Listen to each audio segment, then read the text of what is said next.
Hi guys, welcome to Music Business Week. We are absolutely ecstatic today here at Talkapolis in Nashville. We have a music mogul by the name of Joe Galante. Mate, thank you so much for coming in. We really appreciate it. Rarely do we get someone of your stature to come in and speak to us about the change in the music industry and the journey that you've had. I'd love to start right at the beginning because it has been quite a journey, nearly 40 years in the industry. Doing my research, of course, you began your career in 1971. That's correct. As a budget analysis at RCA Records.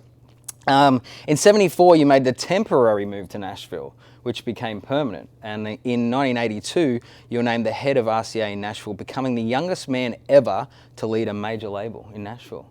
Incredible in itself. Tell us about that time of your life, if you can. Sure. I had moved here in '74, and you know, it's kind of hard to believe, but the business is was what the business is today. It was largely singles, and we had something around 36 or 38 acts on the label. Most of them people never heard of, and then we had one or two people that people would recognize: Hank Snow and Charlie Pride and Dolly Parton. But most of them were singles artists. And it really was more a cottage business than it was truly the business that we know it now, where people hear a name and go, oh my God, yeah, you're involved with Kenny Chesney, yes. It was more regional. It was Southeast, Southwest. That's largely where people toured, maybe in the Midwest. So it was small labels with lots of A&R people running around, some promotion people. But the numbers were insignificant. I mean, I don't think the town did, you know, $10 or $15 million collectively between all of us. And there really wasn't anything sophisticated about the business. It was really just more, let's make some records and see what happens. And actually, one of the businesses that labels had was they did these custom pressings. So if you had a song and you came in and somebody liked your song, they'd press 25,000 of them and put them out. Right. And that was a way for us to make money. But it was also a very, very closed business. I was moving from New York, and people were very suspicious of what is a guy from New York doing here, and it wasn't my idea to move there. The company asked me to move, and as you said, temporary. I'd agreed for 2 years that I'd come down to Nashville. And when I moved there, I was ready to move the day after I arrived. I could not believe how provincial and how close-minded everything was, and you know, that wasn't my style, and they didn't appreciate anything else aside from what they were doing. Well, I mean, for you, especially coming from New York, which is probably a lot more liberal of the time then, that's and an understatement. to come into Nashville itself. Right. But for a lot of people who don't know at home, Nashville wasn't built on country music. It was built on insurance and healthcare and all those sorts of things. So the country music industry was Nashville, downtown proper. And Music Row was actually quite some way away. That's very true. I mean, and it wasn't in 1974 only. It probably lasted till somewhere in the 90s that we were really looked at as those people. Right. And you stayed on your side of Broadway, and we stayed on our side of Broadway. Wow. And never the twain shall meet. But if somebody needed an act to help on a political campaign, they knew how to find us. If somebody had a charity event, they knew how to find us. But it was a very small business, and people would come to the awards, but the awards they weren't what they are now. I mean, the production, if you look back on those shows, it was there was some lights and there was a backdrop, and people just kind of walked out, sang, and that was the end of the show.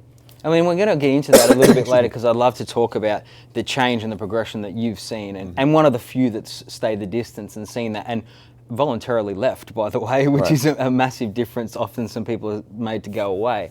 But that is one thing. I guess back in the day, the reason for music was different, and now we hold celebrity, in such high caliber. Do you see that difference as well when you talk about things like the awards, why people are drawn to the industry?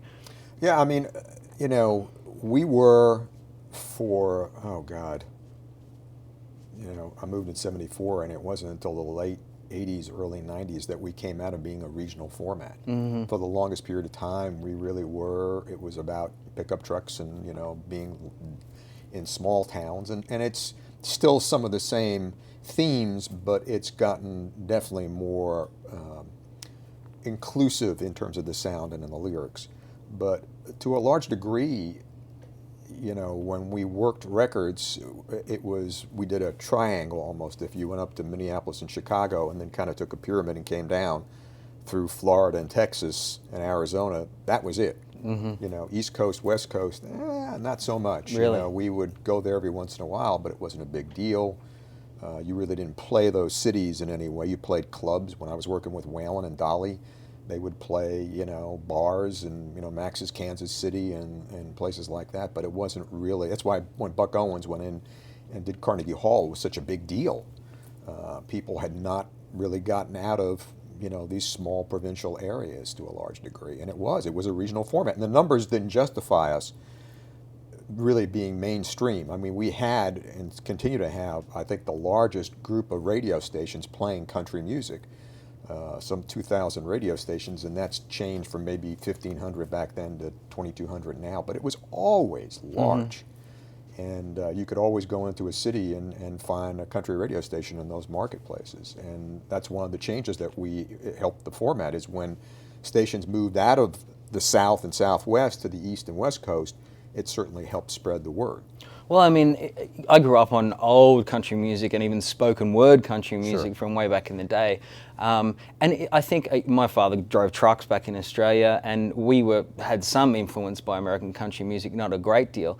But they were the voice of the people, I think, which was a big difference. So I imagine that, you know, a Dolly Parton or a Charlie Pride, who was extraordinary in himself, didn't really relate to anyone in New York City or in Manhattan because of the stories that they were telling. No, but it was interesting because you bring up the point, and both, you know, in England, Australia, a number of places that we went, you would, you know, people related to the small town theme. They related to the relationships, you know.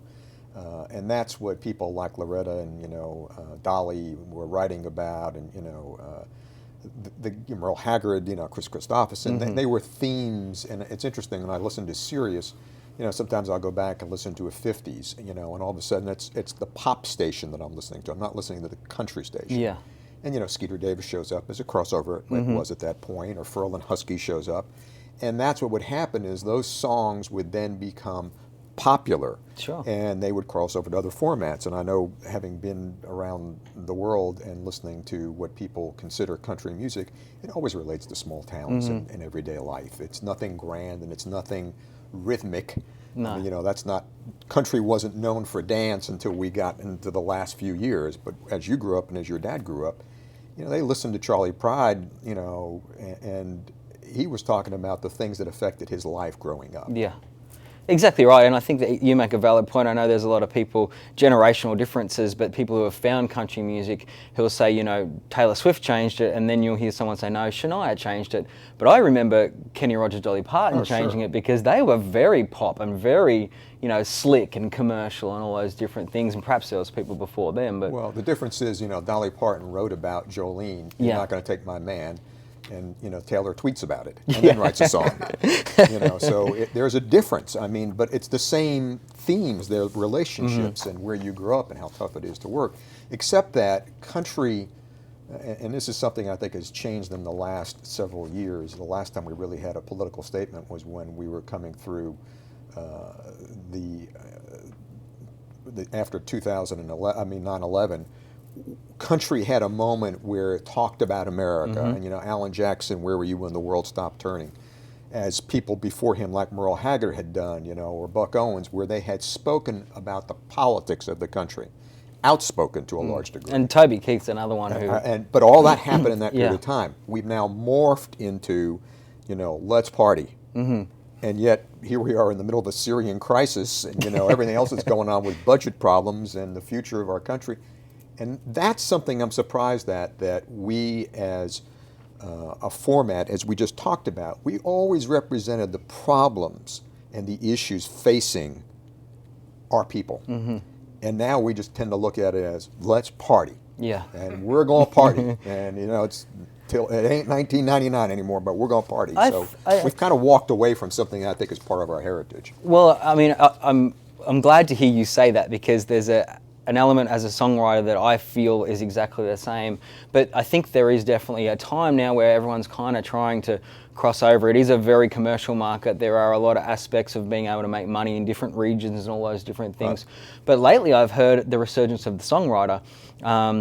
So the people who have been writing these songs for all these great people that we know as the popular artists have sort of been able to come through now, and the publishing deals have sort of turned into record deals at the same time. And I see that from that aspect when I listen to those people, I think they are talking about those innately country things, which are really the working man, as you talk about. I haven't heard it to be as clear as it was before, as pointed. And I think that's part of what you just said, Kane, and the fact that you have everybody worried about the commercial aspect. And, Bob Beckham, who was Chris Christopherson's publisher, we talked one time about, working with Chris, and I mean, these guys those great publishers back in the 70s and in the 60s, they wanted a hit, but they really wanted a great song. And now, in the last 10 or 15 years, everybody's interested in how many do you have on the chart? What's your chart share? How many number ones have you had? How many top 10s have you had? And, some of the biggest records I've worked in my career weren't number one records, but they had an impact. Martina McBride, for instance, on Independence Day, that was a top 10 record. It wasn't a number one record. Believe by, Brooks and Dunn wasn't a number one record. But they have legs. And they helped brand an artist. And I think right now that's the problem. Is I don't know that we're branding anybody. I believe that we're celebrating, and people are. And I shouldn't say we're not branding anybody. I just think that the format itself becomes one continuous good time, and a lot of it is tempo. And part of what we grew up on in this format was a combination of gospel, which worked through in terms of religious beliefs. That's not really evident in our format right now. I think the last one we really had was Believe. But country people go to church. And that's part of what we do. And yet it hasn't been manifested in anything I've heard in the last couple of years. And the same thing is true, as I said before, about the political statements. And not that you need 94 of them. It's just those writers that I was talking about before, like Chris, they didn't think about the radio. And also the point I would make to you is a lot of those guys were solo writers. There weren't 2 ways till 20 years ago. There weren't 3 ways till 10 years ago. And there weren't 4 ways till 5 years ago. Well, I think there's 7 on the Florida-Georgia line hit, right? And that's, I think that's part of it. If I've used this analogy before, but can you imagine if Hemingway started to write Old Man the Sea, and then you and I came in, and then all of a sudden the boat got bigger and the fish got smaller, and it changes what you believe as the writer should be there. And I understand what happens in terms of, groups, which is very much what happened in the pop format. I don't necessarily think that's a good thing. But if you look at the way the town was built and the people that go on the Songwriters Hall of Fame, Don Schlitz, an incredible writer. Harlan Howard, but there weren't tons of co-writes. I mean, there were, but the songs that they wrote that really became signature for them, they crafted, which I think is and you're the writer, but I think that's a terrifying, problem to undertake for a writer, is to be able to do this on my own, as opposed to, coming in and we collaborate. And I'm not against the collaboration. I just think that sometimes we don't value what the individual creates, and that those songs really built this format. They absolutely did. We'll be right back with Joe. I want to touch a bit more on this songwriting stuff because I think it's incredibly interesting for everyone and all the indie artists who are sort of trying to make their way in this great city, Nashville. So we'll be right back.